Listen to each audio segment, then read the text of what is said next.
Bonjour à tout le monde. Le 9 mai, nous le savons, est la fête de l'Europe. Par quel événement majeur ou par quelle commémoration hautement symbolique cette journée a-t-elle été marquée? Par une poignée de main, à l'instar de la poignée de main mythique entre Kohl et Mitterrand. Que nenni, cette année, c'est une chorégraphie étrange qui a fait le tour de l'Internet. Une chorégraphie intitulée Danse l'Europe, où de jeunes danseurs se sont positionnés dans les allées de l'hémicycle européen entre les députés assis et ont exécuté des mouvements quelque part entre yoga et danse. Le plus marquant pourrait être par contre la voix. Normalement, les danseurs n'ont nul besoin lors d'une chorégraphie de directive. De même que pendant le yoga, en principe, on ne parle pas beaucoup. Mais ici, c'est une voix qui a marqué les participants. Une voix masculine, une voix lascive qui donnait des ordres. Des ordres par rapport au mouvement physique à accomplir, par exemple, tourne la tête. Mais aussi des ordres qui avaient trait à l'imagination. Je cite, tu es face à un rideau de lierre. Les ordres tombent, telle une cascade, quasiment sans pause. En quelque sorte, cette voix peut parfaitement résumer notre nouvelle philosophie politique, notre nouvelle vision de l'être humain.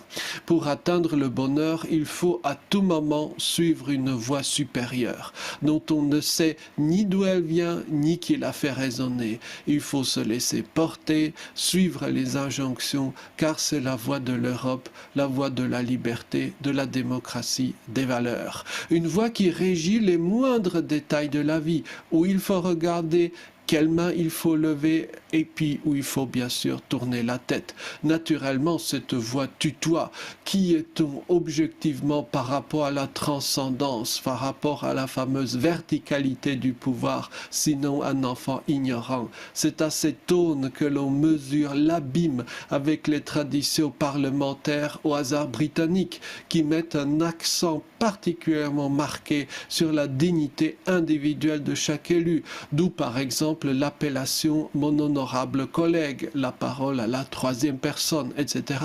Les Occidentaux en général n'ont plus forcément les références de l'URSS en tête, hélas, mais sur le fond, à savoir les mouvements collectifs à visée politique orchestrés par une autorité centrale, c'était une spécialité soviétique. On appelait cela les Spartakiades.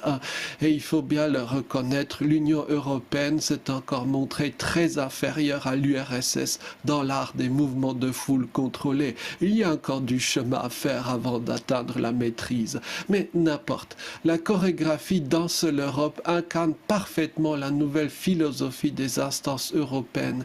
Elles sont là pour régir le moindre fait et geste, surtout le plus insignifiant ou anodin, et sans qu'on ait à se soucier du fondement juridique des mesures, polissant ce qu'on peut lire sur Internet, la façon dont on chauffe sa chambre et où l'on peut voyager. Comme le disait l'autre, vous serez heureux. Merci beaucoup, bonne journée.